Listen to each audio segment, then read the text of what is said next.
அனைவருக்கும் வணக்கம். நான் உங்கள் உடுமலை சபரிநாதன். மதன் மோகன் மால்வியா தான் ஒரு பல்கலைக்கழகத்தை உருவாக்கணும்னு ஒரு முயற்சியில் அதுக்கு பணம் இல்லாமல் நவாப் கிட்ட போய் பணம் கேட்குறாரு. இப்படி நான் ஒரு பல்கலைக்கழகத்தை ஆரம்பிக்கலான்னு இருக்கிறேன், எனக்கு நீங்கள் உதவி செய்யணும். இதை கேட்ட நவாப் கடுமையான கோபம் படுறாரு. கோபப்பட்டு என்ன பண்ணுறதுன்னு தெரியாமல் தன்னுடைய காலிலிருந்து செருப்பு கழட்டி மதன் மோகன் மால்வியா மேலே விசிறாரு.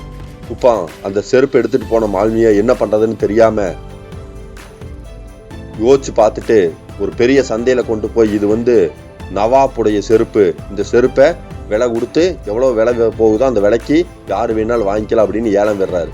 இது நவாப்புக்கு தெரியுது.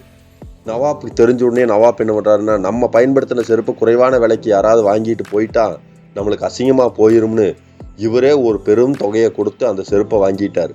அந்த செருப்பு வித்த காசை வச்சு தான் மதன் மோகன் மால்வியா ஹிந்து பனாரஸ் யூனிவர்சிட்டியை ஆரம்பிச்சார். இதிலிருந்து என்ன தெரியுது அப்படின்னா, அவமானத்தை எவன் ஒருவன் வெகுமானமாக மாற்றுகிறானோ கட்டாயம் அவன் வாழ்வில் வெற்றி பெறுவான். நன்றி, வணக்கம், வாழ்த்துக்கள், வாழ்க வளமுடன்.